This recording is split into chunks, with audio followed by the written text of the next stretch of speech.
दोस्तों, असंभव सिर्फ एक शब्द है और इसका अस्तित्व तभी तक है जब तक आप इस शब्द पर यकीन करते हैं। इस दुनिया में बहुत से ऐसे लोग हुए जिन्होंने इस शब्द पर यकीन नहीं किया और उस चीज को संभव कर दिया जिसे लोग कहते थे असंभव है, ये हो ही नहीं सकता। दोस्तों, आज के इस वीडियो में उन लोगों के असंभव को संभव करने की कहानी बताऊंगा जिन्होंने ये साबित कर दिया कि असंभव नाम की कोई चीज नहीं होती। आइंस्टीन का नाम कौन नहीं जानता। जहां जीनियस शब्द की बात होती है वहां आइंस्टीन का नाम आना स्वाभाविक है। आइंस्टीन जिन्हें हम जीनियस मानते हैं, वो अपने बचपन में ऐसे नहीं थे। आइंस्टीन 4 साल तक की उम्र में तो ठीक से बोल भी नहीं पाते थे। यही नहीं, जब वो 7 साल की उम्र के थे तब पढ़ भी नहीं पाते थे। स्कूल में उनके शिक्षक उन्हें मानसिक रूप से अस्वस्थ मानते थे। उनके माता पिता को भी लगता था कि वो मानसिक रूप से विकलांग हैं। वो किसी से मेल मिलाप नहीं रखते थे। वो पूरी तरह से असामाजिक थे। उनकी धीमी गति के कारण एक समय ऐसा आया कि उन्हें स्कूल से निकाल दिया गया। उसके बाद उन्हें किसी अन्य स्कूल में भी प्रवेश नहीं मिला, लेकिन उनमें जो अद्भुत क्षमता थी उसे कोई देख नहीं पाया। हो सकता है उन्हें अपने आप को साबित करने के लिए थोड़ा समय लगा, लेकिन उन्होंने लगातार मेहनत और प्रयास के दम पर न सिर्फ अपने आप को साबित किया बल्कि इतिहास में नाम अंकित कर दिया। जिन्हें शुरू में मंदबुद्धि समझा जाता था, बाद में उन्होंने आधुनिक भौतिकी का चेहरा बदल दिया। उन्हें नोबेल पुरस्कार से सम्मानित किया। दोस्तों, आप क्या है यह आप बेहतर जानते हैं, इसलिए लोग जो समझते हैं उन्हें समझने दीजिए। बस प्रयास करते रहिए, आखिरकार वही लोग आपके वाहवाही करेंगे। गांधी जी से लोगों के प्रेरित होने का मुख्य कारण उनका अहिंसा के मार्ग पर चलना है। उन्होंने भारत को अंग्रेजों से मुक्त कराने के लिए अहिंसा का प्रयोग किया। हालांकि वे आज हमारे बीच नहीं हैं, लेकिन उनकी महान बातें और कार्य कई लोगों को प्रेरणा देते रहेंगे। 1893 में महात्मा गांधी को साउथ अफ्रीका के पीटरमरिट्सबर्ग स्टेशन पर ट्रेन से धक्का देकर उतार दिया था। उस वक्त उन्होंने पहली बार वहां जातिवाद का सामना किया था।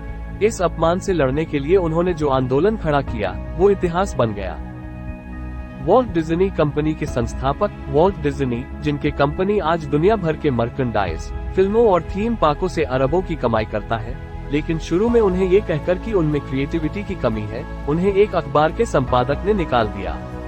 लोगों का मानना था कि उनके पास कोई अच्छा आइडिया नहीं होता, लेकिन डिज्नी ने काफी प्रयास किया लेकिन असफल रहे। उन्होंने कई व्यवसाय शुरू किए जो बहुत लंबे समय तक नहीं चले, फेलियर के साथ समाप्त हो गए। कई बार ऐसा होता था कि उनके पास खाने के पैसे भी नहीं होते थे, लेकिन वो हताश होने वाले व्यक्तियों में नहीं थे। आखिरकार उन्हें सफलता का एक नुस्खा मिल गया जो काम कर गया। अपने नए प्रोजेक्ट पर काम करना शुरू कर दिया जिसे बाद में नाम दिया गया मिकी माउस। उन्होंने मिकी माउस का आइडिया अपने डिस्ट्रीब्यूटर्स को बताया तो कोई उनके साथ काम करने तैयार नहीं हुआ। डिस्ट्रीब्यूटर्स का कहना था कि लोग बड़े पर्दे पर चूहे जैसे रोडेंट को देखना पसंद नहीं करेंगे, लेकिन वॉल्ट डिज्नी को धुन सवार थी। मिकी माउस को वॉल्ट डिज्नी ने कड़ी मेहनत और लगन से एनिमेट किया और आवाज भी खुद ही दी। कई सारी बाधाएं आई, लेकिन उन्होंने निरंतर प्रयास करना जारी रखा। आखिरकार 6 साल की कड़ी मेहनत के बाद 18 नवंबर 1928 को मिकी माउस थिएटर में पेश की गई, जिसने वॉल्ट डिज्नी को एक अलग पहचान दी। दोस्तों, हमें अपने रास्ते में आने वाली बाधाओं और चुनौतियों से घबराना नहीं चाहिए, बल्कि विश्वास और मेहनत के साथ प्रयास करते रहना चाहिए। एक दिन सफलता तो मिलकर ही रहेगी। अमेरिकन आविष्कारक और व्यवसायी थॉमस एडिसन, जिन्हें इलेक्ट्रिक लाइट बल्ब के लिए जाना जाता है, अपने शुरुआती समय में शिक्षकों ने एडिसन को बताया कि वह कुछ भी सीखने के लिए बहुत मूर्ख थे। उन्हें स्कूल से भी निकल दिया गया था। थॉमस एल्वा के बचपन से जुड़ी एक कहानी है। जब वो प्राइमरी स्कूल में पढ़ते थे तो उनकी क्लास टीचर ने उन्हें एक कागज दिया और कहा कि इसे अपने माँ को दे देना। उनकी माँ ने जब उस कागज को पढ़ा तो वो रो पड़ी। एल्वा ने पूछा कि माँ, आप क्यों रो रही हैं? तब माँ ने उन्हें बताया कि यह तो खुशी के आंसू हैं। इसमें लिखा है कि आपका बेटा बहुत होशियार है। हमारा स्कूल निचले स्तर का है। यहाँ टीचर भी बहुत शिक्षित नहीं है, इसलिए हम इसे नहीं पढ़ा सकते। इसे अब आप स्वयं पढ़ाएं। एडिसन भी इस बात से खुश हुए और घर से अपने माँ से ही पढ़ना और लिखना शुरू कर दिया। कई साल बीत गए। वो पढ़ लिखकर एक स्थापित वैज्ञानिक बन चुके थे। माँ उन्हें छोड़कर दुनिया से जा चुकी थी।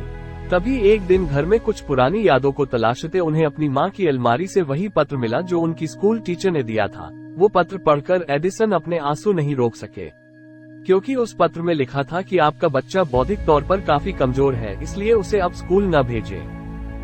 इसे एडिसन ने अपनी डायरी में लिखा कि एक महान माँ ने बौद्धिक तौर पर काफी कमजोर बच्चे को सदी का महान वैज्ञानिक बना दिया। माइकल जॉर्डन को कौन नहीं जानता। अधिकांश लोगों को विश्वास नहीं होगा कि वो व्यक्ति जिसे सर्वश्रेष्ठ बास्केटबॉल खिलाड़ी माना जाता है, उसके कभी हाई स्कूल बास्केटबॉल टीम से निकाल दिया गया था। लेकिन कहते हैं न, जब कुछ करने की चाह आपके अंदर आग लगा देती है, तब व्यक्ति कुछ कर दिखाने के लिए उत्साहित रहता है। बस इसी उत्साह के चलते उन्होंने यह मुकाम प्राप्त किया। उनका कहना है, मैं अपने जीवन में बार बार असफल हुआ हूँ और इसलिए मैं सफल हुआ।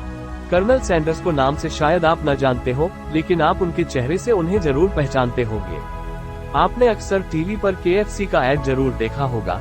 KFC की पहचान उन्हीं के फेस से है। ये कहने के मुझे कोई हर्ज नहीं होगा कि वो दुनिया के सबसे अधिक पहचाने जाने वाले व्यावसायिक प्रतीकों में से एक है। कर्नल सैंडर्स की कहानी बिल्कुल अलग है। वो एक सेवानिवृत्त व्यक्ति थे जो चिकन बहुत अच्छा बनाते थे। उनके दोस्त, रिश्तेदार अक्सर उनसे चिकन बनाने का आग्रह करते थे। कुल मिलाकर उनके पास तला हुआ चिकन नुस्खा के अलावा कुछ भी नहीं था।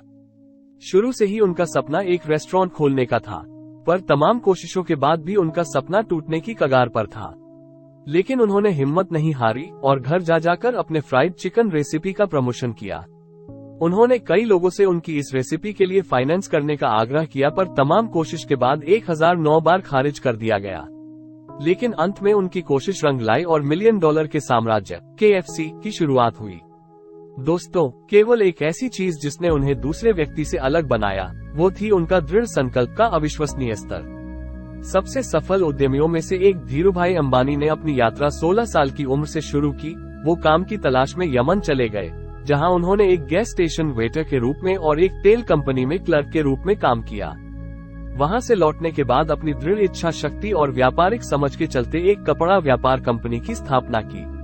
कहते हैं, जब भी कुछ नया करते हैं तो डाउनफॉल तो आते ही हैं। उनकी जिंदगी में भी कई असफलताएं आई, लेकिन एक मोड़ ऐसा भी आया जिसने उसके लिए सब कुछ बदल दिया।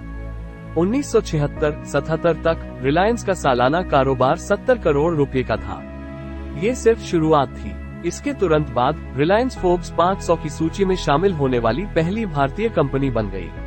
उन्हें 2000 में द टाइम्स ऑफ इंडिया द्वारा biggest creator of wealth in century के रूप में भी वोट दिया गया था।